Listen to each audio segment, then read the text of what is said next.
प्यारे बच्चों, कक्षा 3 में आज आपका जो ये तीसरा पाठ है, ग्रह वस्तूनि नामानि। इसमें ग्रह वस्तूनि नामानि का मतलब ये है कि घर के अंदर जो हमारे चीज़ें देखने को मिलती हैं वो हमारी ग्रह वस्तु हैं, उनका ये यहाँ पर नाम है और इन्हें हम प्रतिदिन प्रयोग में लाते हैं। जैसा आप चित्र में देख रहे हैं, पहला ये शीशे का चित्र है और संस्कृत में इसे दर्पण कहते हैं। बीच में दूसरा चित्र है कैंची का, अंग्रेजी में इसको हम कर्तरी कहते हैं।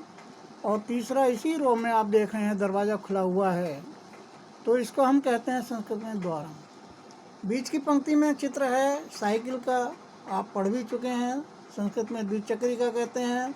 बीच में कंघा बना हुआ है, इसे संस्कृत में कंकतम कहते हैं। और ये घर में हम देखते हैं, गृह उपयोगी वस्तु हैं, ये सब प्रतिदिन इनका प्रयोग करते हैं। आगे आप कुर्सी, जिसको संस्कृत में आसंद कहते हैं, उसके नीचे आप चलेंगे कलम है। इस कक्षा में तो अभी आप पेंसिल से लिख रहे हैं, चौथी क्लास से आप पेन से लिखेंगे, तो इसे संस्कृत में हम लेखनी कहते हैं।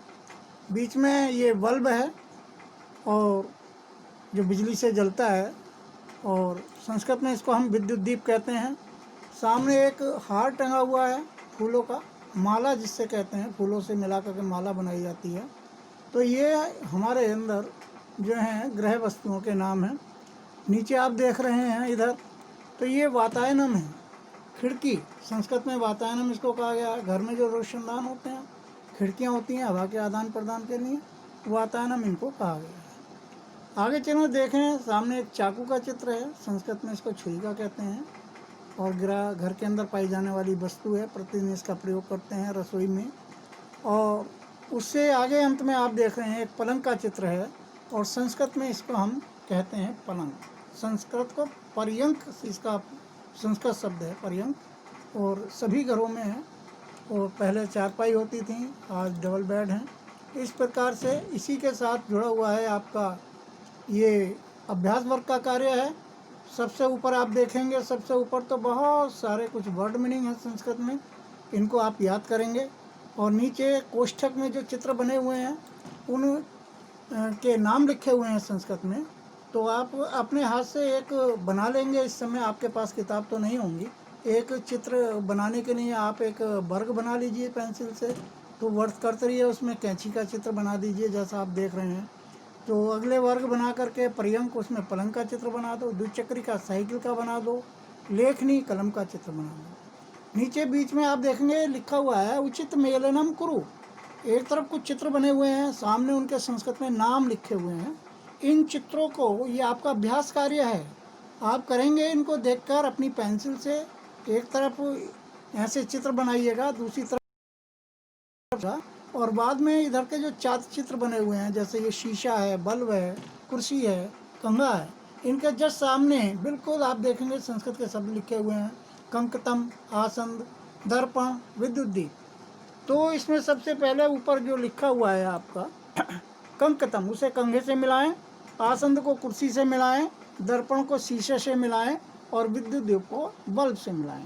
फिर नीचे नंबर 3 में आप देखेंगे गृहोपयोगी द्वारा वस्तुनि नामानि लिखो।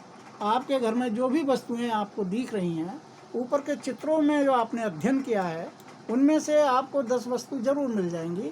तो इन चित्रों में से देखकर आप अपने घर में प्रयोग की जाने वाली जो वस्तुएं घर में इनमें से चित्रों में दिखाई दे रही हैं, पाठ में जो मैंने ये चित्र आपको दिए हैं, इनमें से छांट के आप 10 वस्तुओं के नाम यहाँ लिखेंगे।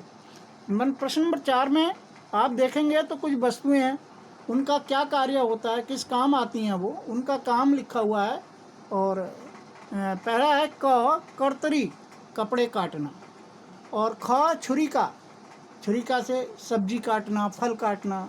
उसी प्रकार कंकतम, बाल काटना, और विद्युत दीप प्रकाश करने के काम आता है।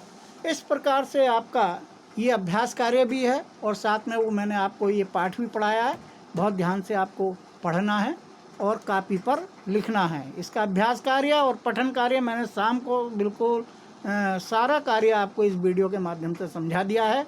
और कोई भी परेशानी हो तो आप पूछ भी सकते हैं, क्या परेशानी है क्या नहीं है, और इसको आप कॉपी में करेंगे। इसके 2 पृष्ठ हैं पाठ के, और जो दूसरा प्रश्न आपके सामने आया है जिसमें ये मिलान का खाली स्थान का है, ये आपका अभ्यास कार्य है, ये आपको करना है। धन्यवाद।